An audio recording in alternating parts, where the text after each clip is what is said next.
And good day, everybody. Welcome on in episode 144 of the Talking Friars podcast and YouTube show. Ben Fadden, your host today with Jim Russell of XTRA 1360.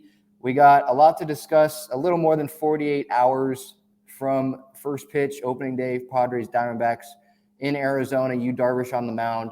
First off, though, Jim, thanks so much for hopping on. Yeah, man. Appreciate it. Thanks for having me. Yeah, so before we get started, this episode is brought to you by GAGLIONE Bros, famous cheesesteaks and subs, located at Petco Park during the season, located in Point Loma, located in the Sports Arena, GAGLIONEBros.com to view their entire menu. Joe Gaglione and those guys over there are great. So GAGLIONEBros.com, again, to view their entire menu and to view the addresses for their locations and all that. So let's just get started. First off, before getting into Padres stuff, I did want to ask you a little bit about John and Jim. How did that, how did creating John and Jim really start? When was that thought process? When did that initially start? Well, it first started during the pandemic, actually. So pandemic hit, season went on pause, and as soon as we found out there was going to be 60 games, we wanted to get into that space of Padres talk because we've been doing it for so long. Like, I used to work for Padres radio for 3 years. When they moved stations, like, I helped get that thing on the radio on the air there. So I've been covering Padres for decade plus while I've been in town. John's been covering them for 6-7 years while he's been here. And so we're like, dude, let's get in that space. Let's do something on Extra 1360 after games. And so we just decided to do what's now the wrap-up show for every single game in studio during the 2020 season. It was tough. It was a grind, but at the same time, there was nothing going on because it was the pandemic. So did that, and then it kind of blew up a little bit, and people wanted to hear more of it. So we did that through the 2021 season. And then John and Jim happened when our boss came to us and was like, yeah, we're making some changes at the radio station. You guys have been doing good on the wrap-up show, and we want to make you guys a show. So it was the easiest transition because in radio, sometimes they put you with just random people, and you have to go. And there's really no time to get comfortable. You have to get comfortable, like, on the fly. But in this case, me and John, we were practicing and getting comfortable with each other for a solid 2 years before we actually started John and Jim. So when we started the show in January, it was like we've been doing this for 2 years, and there was no transition. There was no awkward period. There was no getting to know each other. It was just basically the wrap-up show instead of for an hour, for 3 hours. And then obviously talk about other sports and other crazy stuff that I like to talk about. And so, yeah, it started in 2020, but it's been good. It's been easy, and he's okay to work with. Yeah, that was my next question. Is it a little bit of a headache to work with John? Yeah, I hate the guy. I can't stand him. His tofu loving, kombucha loving, Mountain West brackets, all that stuff. It's kind of hard to handle. A million bracketologists. Right, exactly. No, he's great. It's easy, super simple. There's some people in the business that, you can get along with them, but like as far as like a radio show, it doesn't work, and that's fine. Like not everything has to work. And I see that with people all the time. They do radio shows where they have to just tolerate the other person, even if they like them. It's a hard fit, and that's the hardest thing in radio is getting a good fit with the other co-host. If you have a 2-man show, and for me and John, it was easy, simple. So we got lucky. We're just started, so it's not like we're like 10 years in. So anything can happen. Knock on wood, nothing does. But so far, it's been good. Yeah. All right, let's get into the Padres here. Obviously, the Sean Manaea trade happened, and that spurred a lot of questions about Ryan Weathers and Chris Paddack and who could go, and just feels kind of like where we were at last year, where it felt like there were a lot of or too much options that probably those starters guys that probably wouldn't fit long term, in the rotation in terms of just the other guys that are in the rotation in front of them. And so that's my question, just to start off, is do you see now Paddack and or Weathers being dealt sometime in the very near future? In the near future, as of right now, probably not. They need pitching depth. They want pitching depth. This team is scared to death of not having pitching depth. And right now, you have a pretty good rotation on paper. Like their 1, 2, 3, I think you could match up with anybody in the National League, maybe all of baseball. If healthy, Darvish, Manaea, and Musgrove, that's a pretty good 1, 2, 3. The question mark in the rotation is Blake Snell, as of right now. So because of that, and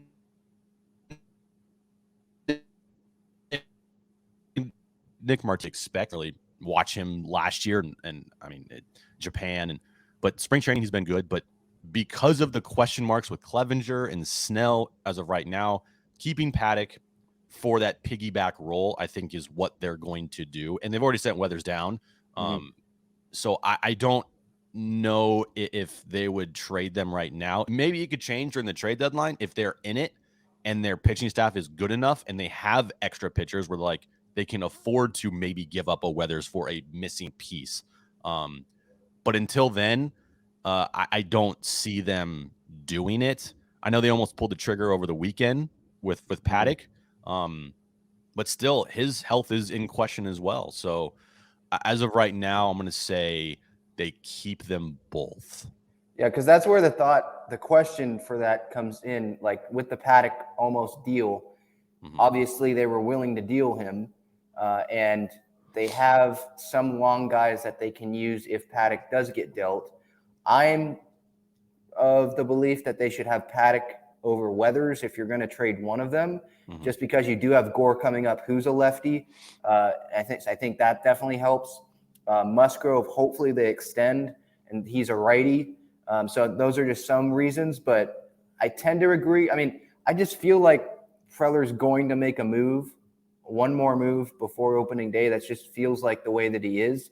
And he's already shown in history of doing that. And so that's why it's just, and then if there's a deal that does happen before opening day, it feels like it's going to have pitching involved with it, probably pitching going somewhere else. Right. At this point in time, I don't think a big move would be happening just because you're so close to opening day. I think the big move was going to happen. It was going to happen this past weekend with the Hosmer and the Paddack and the Dom Smith and the Sean Manaea and potentially something else, because they would have freed up some money to go out and maybe sign, I don't know, Conforto or whatever. But because it didn't happen and because they're so close to opening day, I think they're just going to roll with it for right now.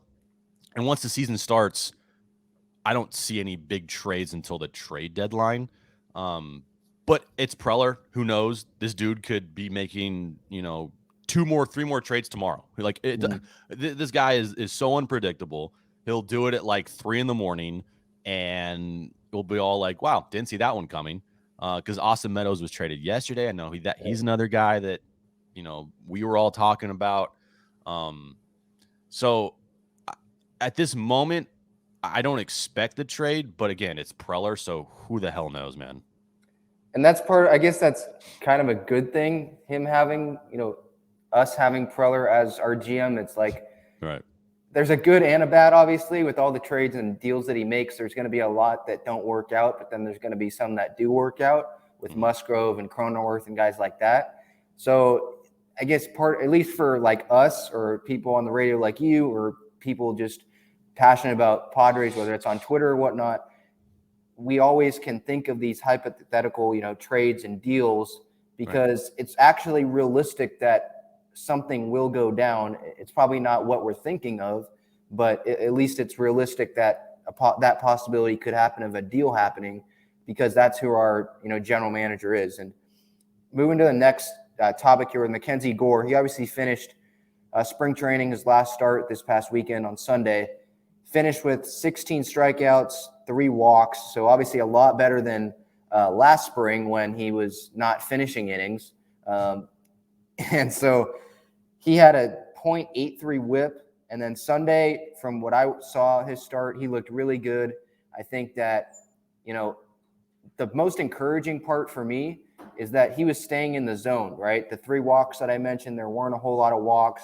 And then even the grand slam that he gave up, like I posted a small video breakdown of it on Twitter. Like, how did that guy, hit that ball out?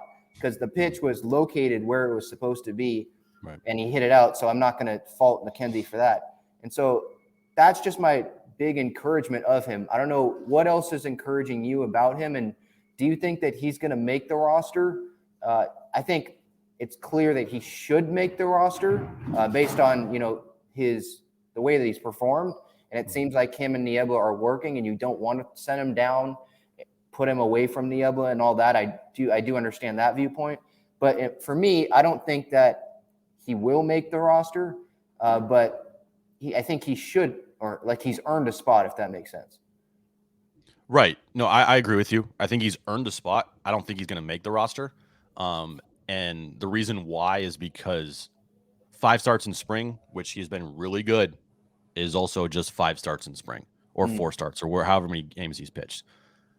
I would give him a little more time to maybe build on his good spring against other teams on live action as not just spring action. But the one thing that I looked for or wanted to see in spring is exactly what he did, and that is command. Make sure that you aren't walking everybody. You have command, and he showed that. He struck out 16, walked 3. His last start, he gave up that grand slam, but overall, he had a damn good spring. Like, hearing Bob Melvin say the things he said about MacKenzie Gore makes me think if he's not starting the year on the opening day roster, we're going to see this guy very soon. And by very soon, maybe after the first month, maybe after the first month and a half.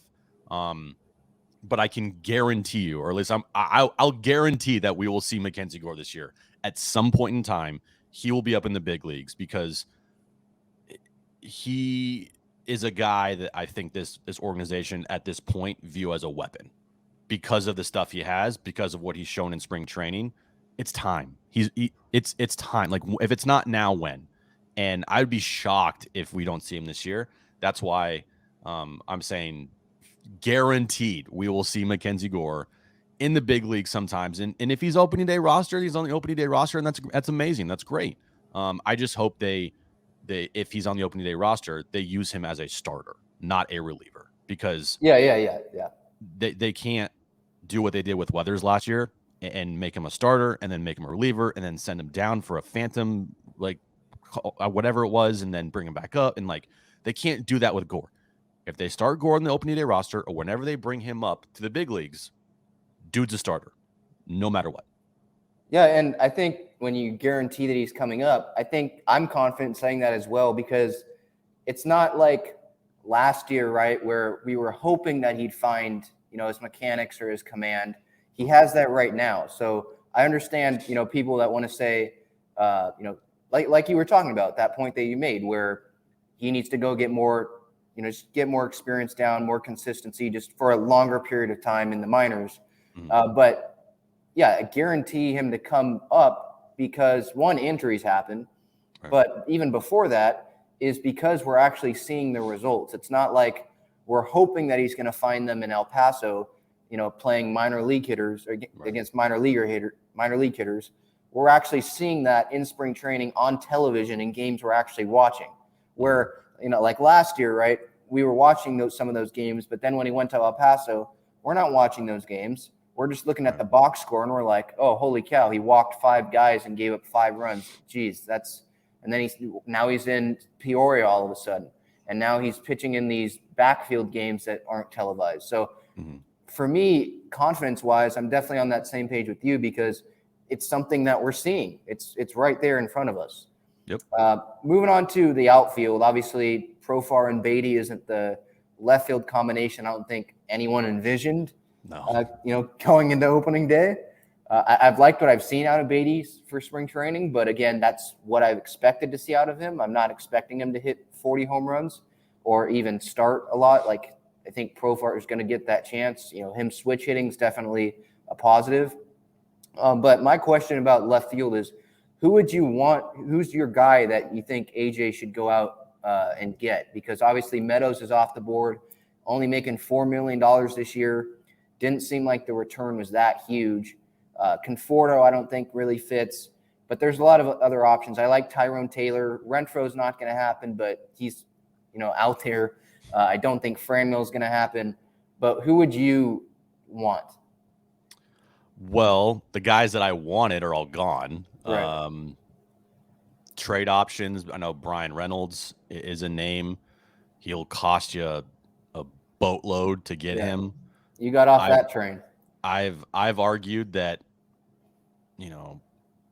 at times for a guy like Brian Reynolds, I think he's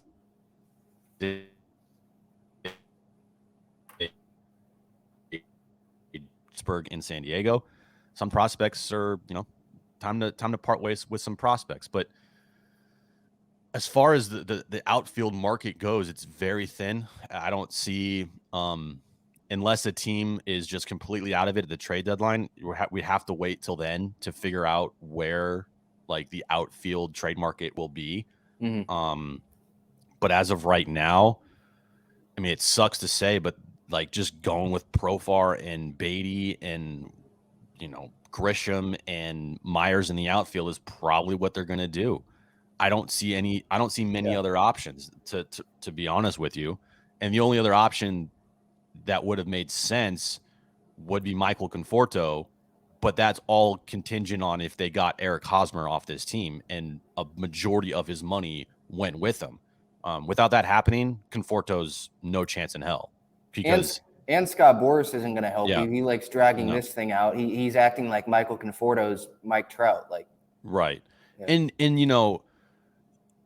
if they traded Hosmer, right, Conforto, you could have gotten maybe, I don't know, a 1-year deal for a pretty high average annual salary.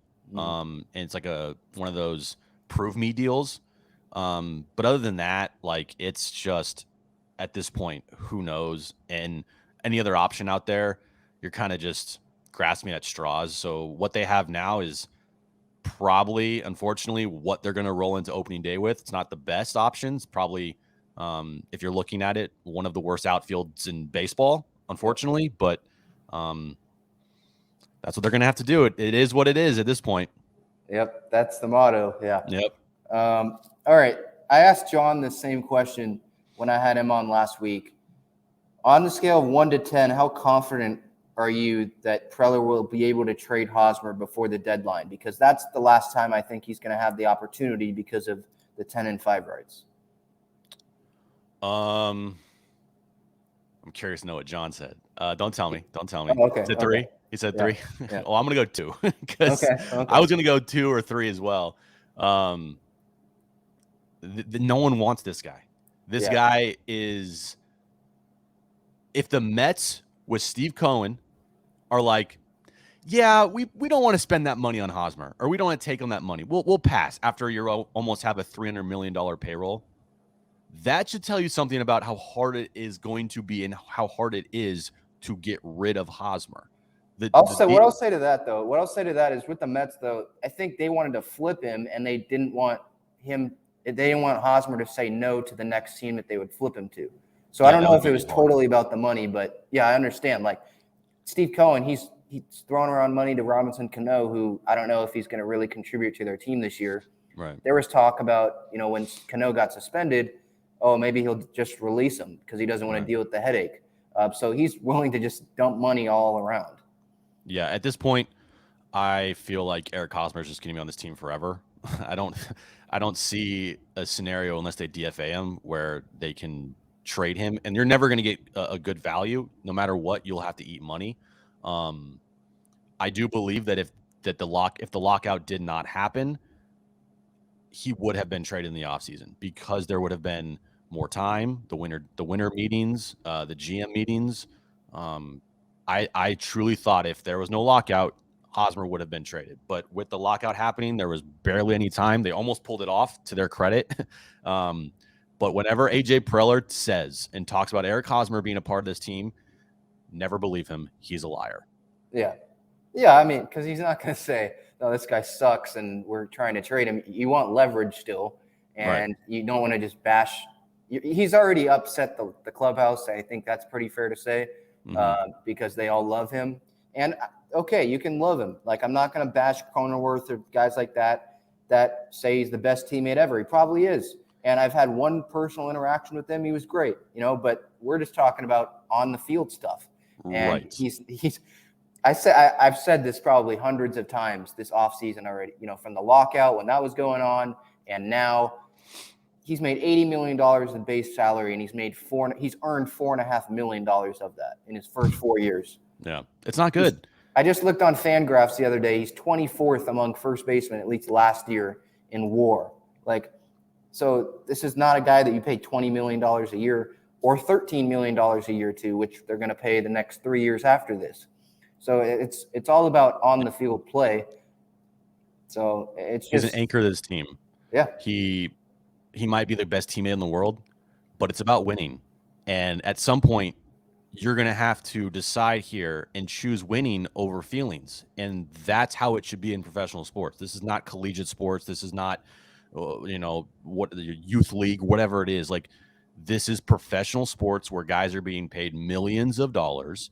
If they're not contributing and if they're not performing, then they're going to have to find someone else to do it, because the only thing that should matter to this team right now is winning.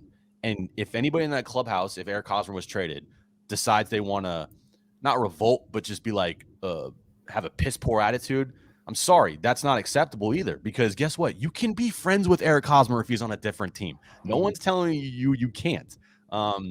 So it does, when I see quotes like that from Cronenworth about how he's the best teammate ever, that's great. That's fine. But he's not contributing to winning on the field. And that should be more important. Friendships, yes, those are going to last forever. But at some point, this team needs to decide, is Eric Hosmer going to help us winning? And if he's not, which he has not, then we have to find other options to try to help us win. They've already decided that. I know. And that's why I think Bob Melvin isn't going to take any crap from Hosmer. If Hosmer's not hitting, if he's in a 1 for 30 slump or a 2 for whatever, you're going to see probably Matt Beatty. You're probably going to see Luke Voit, or you're probably going to have Cronenworth move over to first, because I just have a sense that Melvin won't tolerate a guy over there making as much money as he is, being the black hole on this roster that he is right now. Mm-hmm. Yeah. The closer situation isn't solved right now. Right. And that's another question mark. I don't think it's necessary. We could be talking a few weeks from now and it's not really a hole, but it is a question that hasn't been solved yet. You have Robert Suarez. I guess Luis Garcia is supposed to throw tomorrow. So roster decisions are probably not going to – the whole roster is probably not going to come out till opening day, the morning of, like it was, I think, last year. So who do you think will get that first – if Melvin doesn't announce someone, who do you think will get that first chance? Ninth inning, Padres are up 3-1 against the Diamondbacks on Thursday. Well, first, I think at the start, you're probably going to see a closer by committee. So whoever it is on Thursday, if they have a 3-2 lead in the ninth inning, it might be different on Friday. But I do think if I were to pick one guy on the roster right now to get the first crack at it, I would probably take Pierce Johnson. It's not like the sexiest pick in the world. I'm not throwing Pagan out there. Tim Hill, no. Chris Matt, no. Stammen, no. I don't even know if Chris Matt's going to make the roster. I'm seeing all these projections, and I'm seeing Ian Kroll and Steven Wilson on it and Chris Matt off because they're going to piggyback with Snell, and so they don't really feel the need to have Chris Matt. Yeah, I think it's going to be Adams. Kevin Kopps is an interesting option, but he's a rookie as well. Are you going to trust a rookie right away to close games for you in the big leagues? Garcia's hurt. Suarez is another guy that I think is a good option. But if you're telling me right now, just pick a guy to be the closer for Thursday. If they have a 3-2 lead in the ninth inning, I'll throw my money on Pierce Johnson. Yeah, like just that's because. yeah, just because. I mean, that's like, yeah, just let's just, put names in a hat and pick one, like, Right. because you don't know what you're going to get out of Pagan. Hopefully it's better, more consistent, and he says that he knows what was wrong and that he's worked on it and all that, but you never know there. Robert Suarez, I was big on Garcia, but then he's obviously hurt and he's throwing tomorrow, but I don't think that he would throw tomorrow, and then they just put him on the roster. With how many times he missed, like what, a week and a half, 2 weeks from not pitching in games. So I don't expect that to happen. So yeah, it's another question. I mean, there's questions all over the roster to different degrees. Like, you don't really know if they're going to platoon at shortstop, which I think should happen with CJ being on the roster. Let's face it, he will. With Eggy being sent down, they just don't have any other options. Who's a backup center fielder right now? Because Abrams hasn't even had any reps there. Is it going to be a platoon situation in left, but then Profar switch hits as well? So is that really even a platoon opportunity? So it's just a lot of questions that need to be answered, but I just don't know when it's going to be answered, because it shows you how important Fernando Tatis Jr. is to this roster. If Tatis is healthy, the amount of questions you have with this team going into the season isn't as much. Like, yes, the left fielder spot is a question. Yes, the closer spot's a question. But Tatis, with his 42 home runs that he had last year that you're now missing out of this lineup, and the depth issue that you have, like, you don't have that.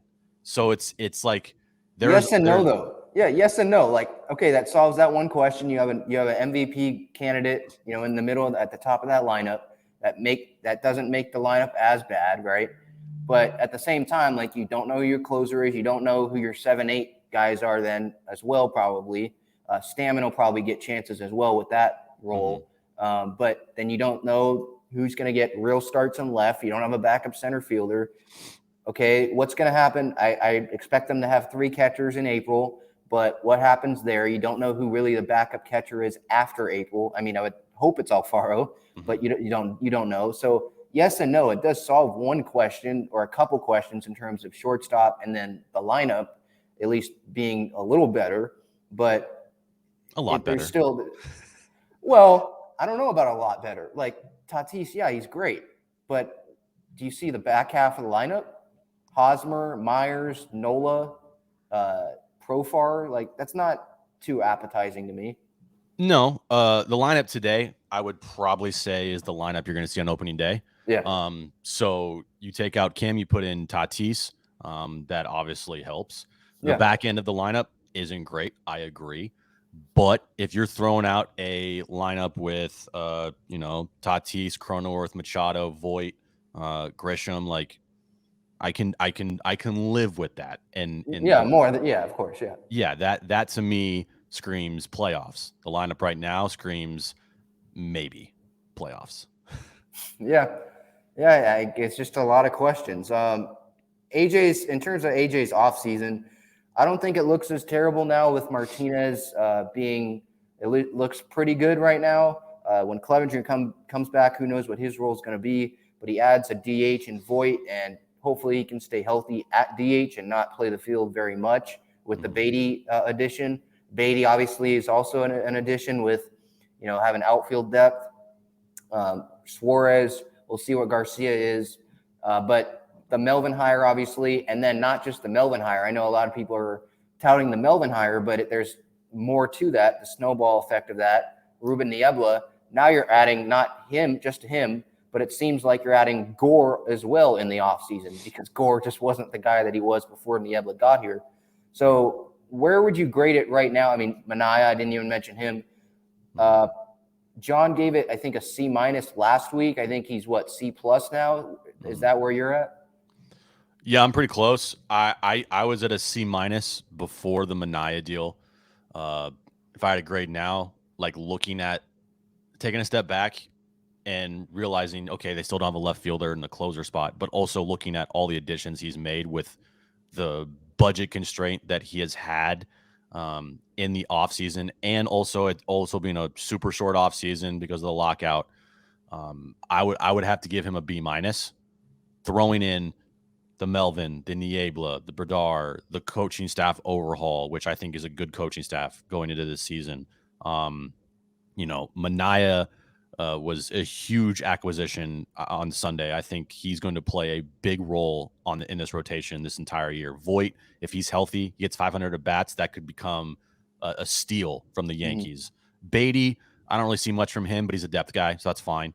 The bullpen pieces he got, they may or may not all work, but one or two of them I think could turn out well. Martinez deal, I think he could be a solid starter for you this year. Maybe not like have a 3 ERA, but if he gives you a 3.8 to 4 ERA like that, to me, and he just eats innings, like he's consistently eating innings, like that's what this pitching staff needs right now.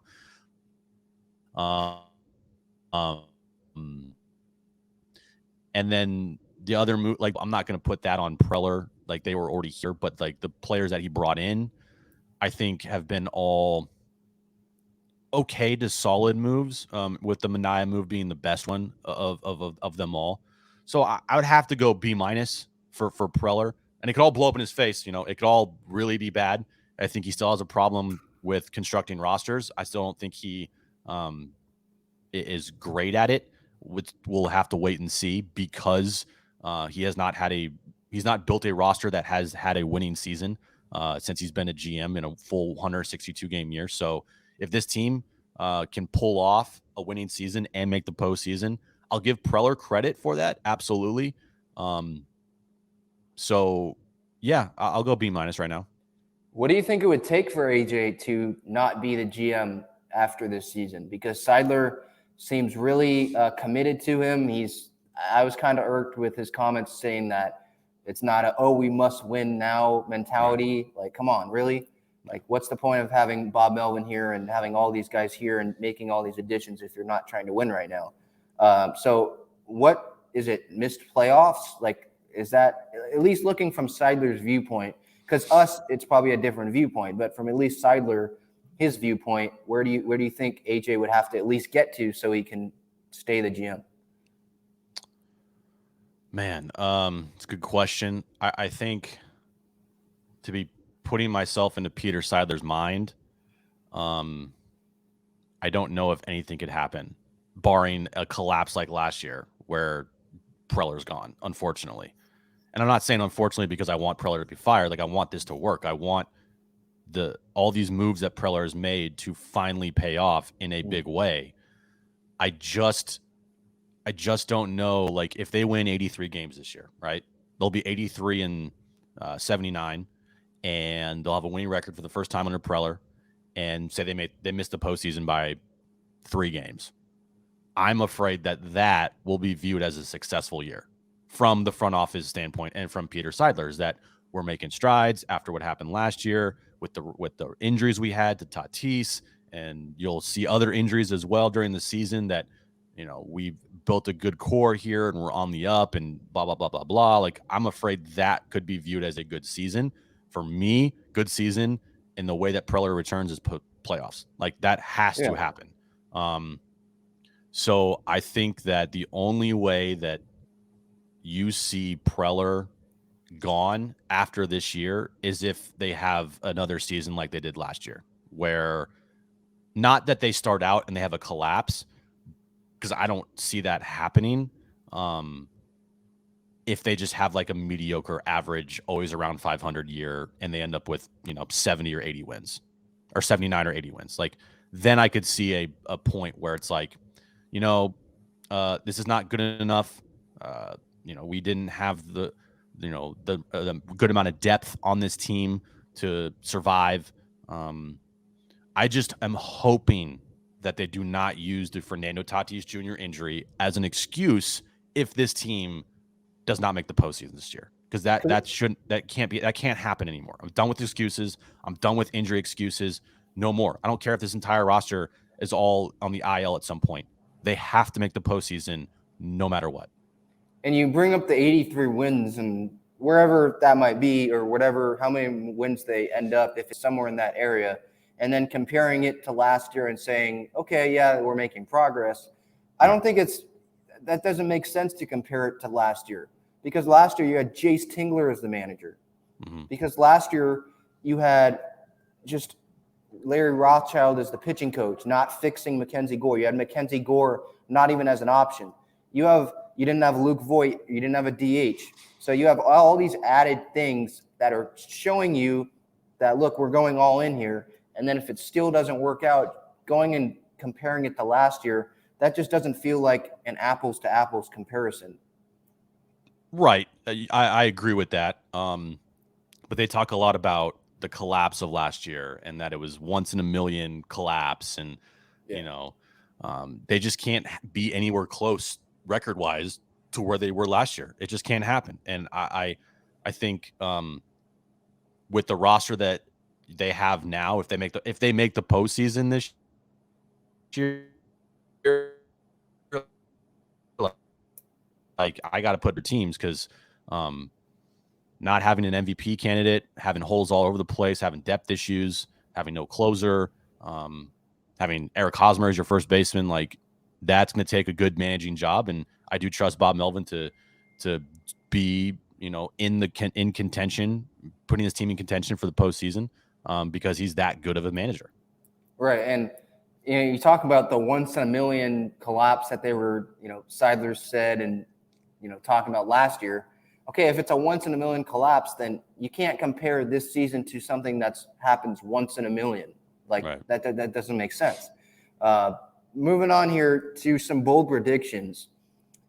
You said, I think on Extra, what was it? What were your bold predictions? You said Melvin Manager of the Year, and what else? I said Bob Melvin Manager of the Year.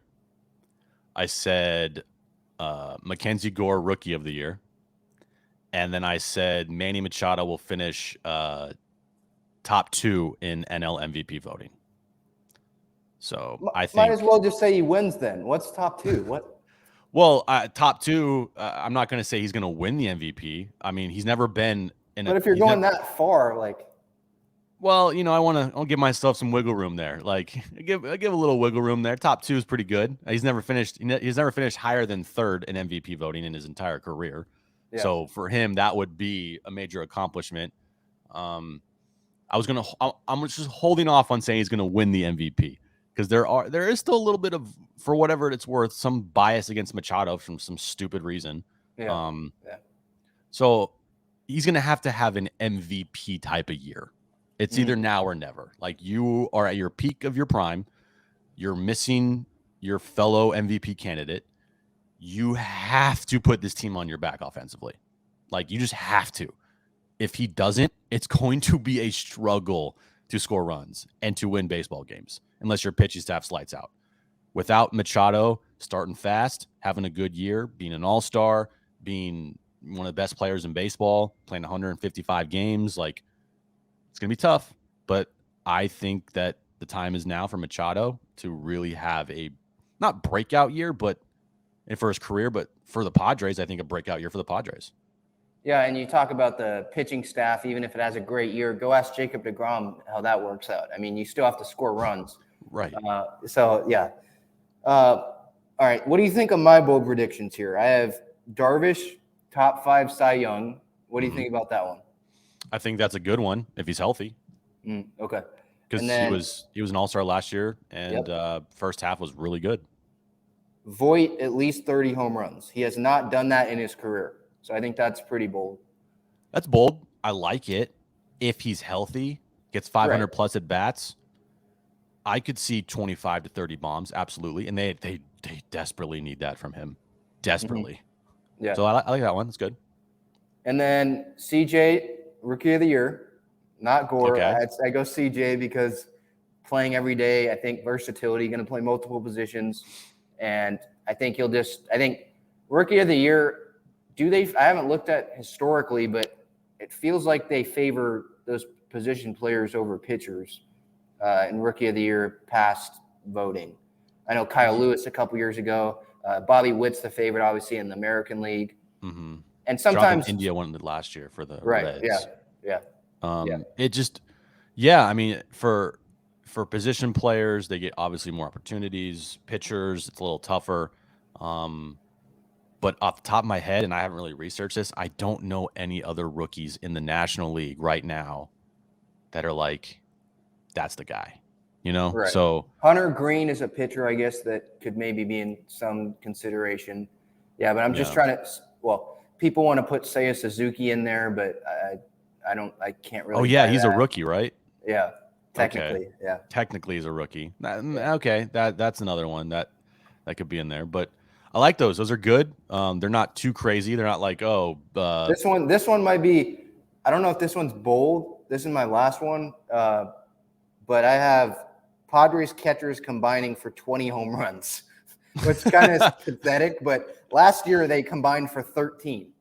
Oh my god. That just shows you, like, you'd think that Alfaro would help that, but I don't know. So Nola had, I think, 1 or 2 homers last year. Yeah, he had 2 home runs. And then Camposano, I think he hit 1, or was that 2020? He had that was 2020. Okay. Yeah, it was against Oakland. Yeah. It was his first game up, and then he broke his wrist. I like 20 out of 3 guys, potentially 4. Right. It's just crazy how this team under Preller has not found an offensive catcher, or at least a catcher that is competent at the plate in his time here. Austin Nola, everyone's like, oh, Austin Nola can hit. Dude hit for 20 games in 2020. I mean, he's injury prone. I hope he stays healthy. He's another emergency backup infield option for this team, which is crazy to think about. And I like Alfaro. He's had a good spring, but can he take that spring training that he had and translate it into the season? We'll see. We'll see. Yeah. All right. Last one here. I did over-unders with John, so I wanted to get your same ones. Over-under 89.5 wins for the Padres this year. Under? Yeah. 120.5 innings for Snell. Under. He had 128.2 last year. Under. Man, that would suck. 5 WAR for Manny. That was his WAR last year. I think it has to be more than that. Over. Yeah, I'm hopefully being not really optimistic. Well, no. Hopefully. I'm just trying to be realistic. I think that he can do that. If he stays healthy, and I know last year he dealt with injuries pretty much the whole year. I just hopefully he can be more healthy, pretty much this year. I know he's going to deal with injuries, but hopefully it's not as nagging, because I know that Dodgers series early on really roughed him up. Right. All right, 55.5, over under 55.5 home runs combined for Beatty, Profar, Myers, and Grisham. They combined for 54 last year. Oh my gosh. I'm gonna go under. Dang, I understand that, because Beatty and Profar, not by a lot though. They can't play every day. Right. But I'd expect. I'm not going to go as far as John saying that Myers is going to hit 30 home runs, but Mike, all right, relax. It would be such a Will Myers thing to do, though, to hit 30 home runs on his walk year, and then everyone wants to re-sign him, and then once the Padres re-sign him, everyone's like, why the hell did they do that? Yeah.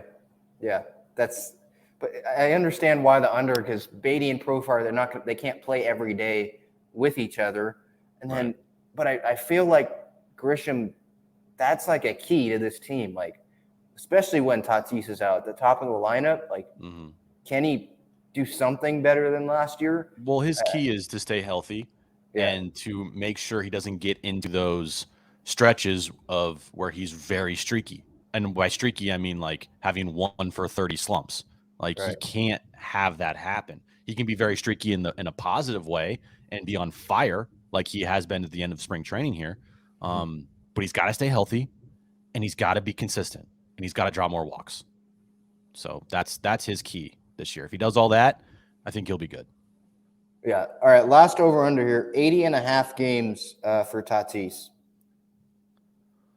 I hate to do this. I'm going under. That's what I think that's what I said with John, because I think he'd have 84 games left on the schedule if he missed the first 3 months on the Padres schedule, as it is right now. And Yeah, this there's thing just ain't. something in me.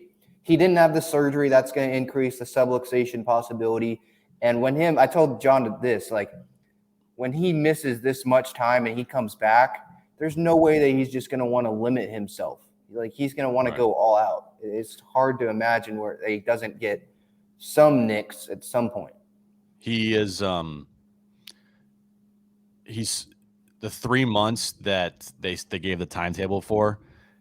That almost never happens in sports. They'll say, "Oh, he's back in 3 months." It's like probably like 4 months. So he's going to need a ramp up period as soon as he's able to do baseball activities. He's going to have to make a couple appearances in the minors.